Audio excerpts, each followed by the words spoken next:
Hello, c'est Ledgist. Aujourd'hui, on va faire un maquillage visual kei inspiré de mon nail art. Avant de commencer le maquillage, j'ai déjà mis mes lentilles. Pour mon teint, j'utilise le fond de teint de chez NYX Can't Stop Won't Stop dans la couleur fer. Je l'applique au pinceau pour avoir un résultat plus léger. Ce n'est pas vraiment la peine que je me représente, j'ai déjà fait des vidéos auparavant, mais j'ai maintenant décidé de changer la direction de ma chaîne. Et aussi de la reprendre tout court, car ça faisait 4 ans que je n'y avais pas touché, voire plus. À l'époque, j'avais décidé de faire une chaîne qui ne traiterait quasiment que du cosplay, et maintenant je n'ai plus vraiment le temps de faire du cosplay à cause des changements dans ma vie. Par contre, mon look Harajuku a pris beaucoup plus de place dans ma vie maintenant.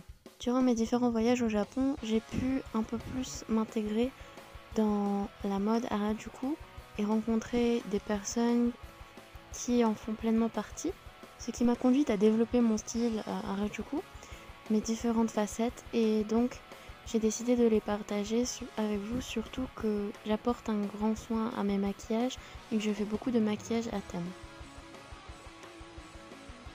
Pour la suite du maquillage, on va continuer le teint avec une poudre que j'ai achetée au Japon et dont je ne me rappelle plus de la marque. J'utilise une houppette car je trouve que ça donne un fini beaucoup plus irréel, un peu plus poupée plastique, si je puis dire.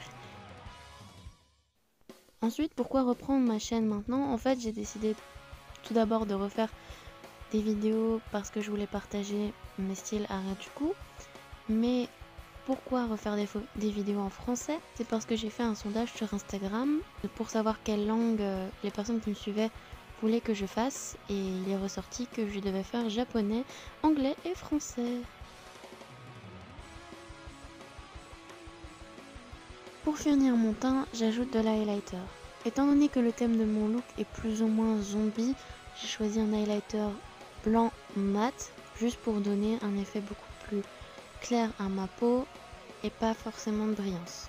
On veut faire un peu peur quand même si les paillettes c'est la vie.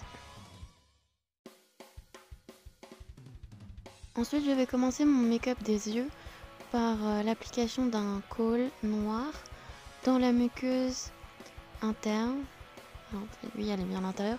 Il faut bien en mettre en bas et en haut pour que ça puisse se fondre avec l'ombre à paupières qu'on va ajouter après, le mascara, etc. pour éviter d'avoir une ligne blanche au milieu du maquillage des yeux.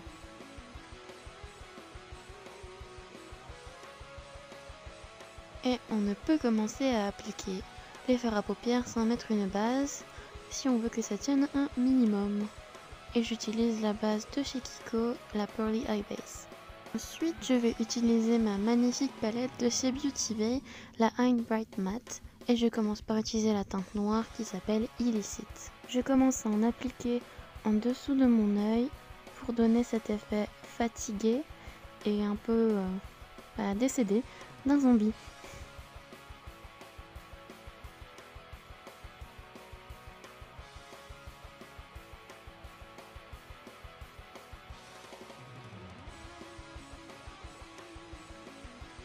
Et ensuite je répète le même procédé sur ma paupière mobile. Tout d'abord la base et ensuite l'ombre à paupières.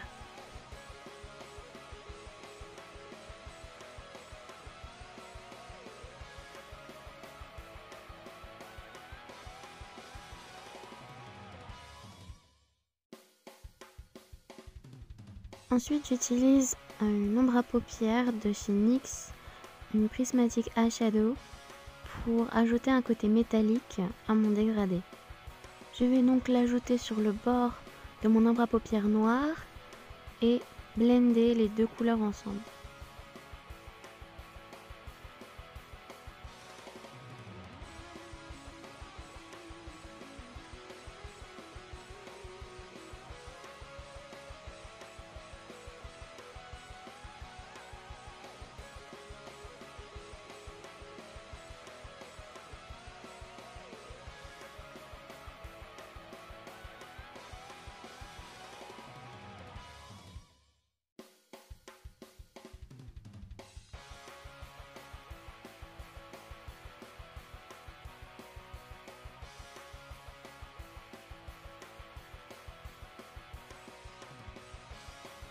Ensuite, je fais quelques corrections avec mon kohl pour éviter qu'il reste de la peau visible entre mon ombre à paupières et le kohl que j'ai déjà mis avant.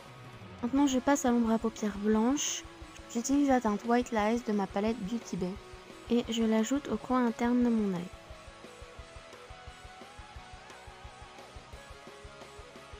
À présent, je vais prendre la teinte Slice of Lime de ma palette et l'appliquer entre le blanc et le noir, ce qui va ajouter un effet un peu intoxiqué à mon maquillage. Ensuite, je prends ma palette de chez Modelite, la Fluo Flash, à laquelle je vais ajouter une teinte à peu près similaire, mais cette fois-ci brillante. Je vais maintenant passer aux paillettes et donc je commence par appliquer ma base à paillettes de chez NYX. Palette, j'utilise la palette Bomb.com de chez Jolie Beauty. Avec des paillettes argentées, je vais créer un effet de larmes.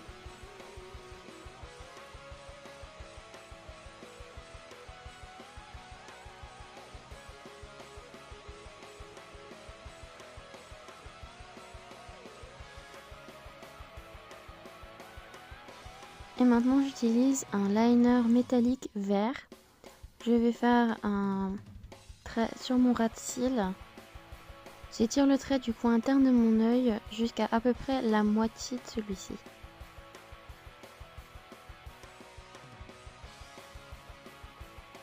Maintenant, je viens finir mes yeux avec une petite touche de mascara qui permettra de rendre mes cils moins visibles.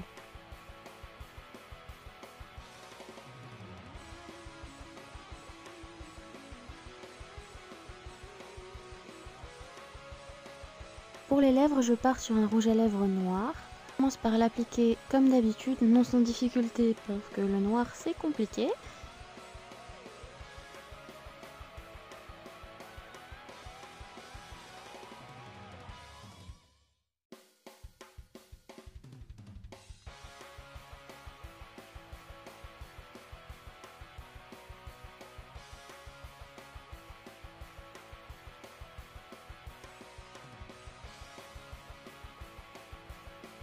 Et maintenant je prends un mouchoir et je viens estomper les bords pour créer un effet un peu sale. Pas sale, j'ai pas envie de dire sale, mais je sais pas comment dire. Maintenant j'utilise des paillettes pour cheveux et visage. Je vais les appliquer comme si c'était un highlighter, donc sous mon arcade sourcilière et en haut des pommettes. Je reprends ma palette de chez Modelite et avec la même couleur verte, je vais créer des effets sur mes lèvres qui vont également rappeler un côté un peu toxique. Mes lèvres en ajoutant mon ombre à paupières de chez NYX de la même manière que je l'ai fait pour mes paupières. Et voilà, c'est enfin terminé. Maintenant passons au reste du look. Tout d'abord la perruque. Parce que bon, on va pas le cacher, mais ma couleur de cheveux elle est pas très bien avec ce make-up. J'ai donc décidé d'ajouter une perruque grise qui est assortie avec mon t-shirt. Pour coiffer ma perruque, j'utilise une brosse qui est spécialement faite pour les perruques que j'ai achetée dans un magasin de cosplay à Tokyo.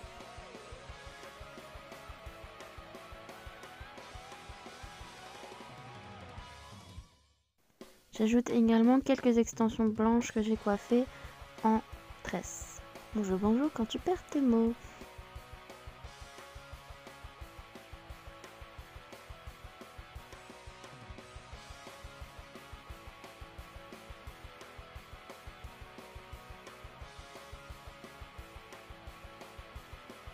Maintenant j'ajoute les accessoires, je commence par les colliers, un choker de chez Forever 21 et un collier Visual Kei que j'ai acheté au Japon.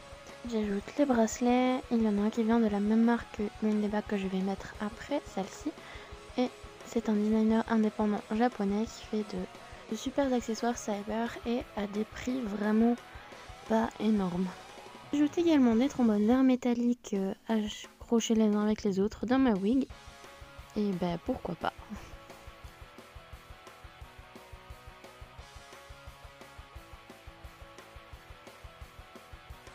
Et ça y est, on est bon, tout est fini. Vous avez aimé cette vidéo, n'oubliez pas de la liker ou de vous abonner. Merci à vous.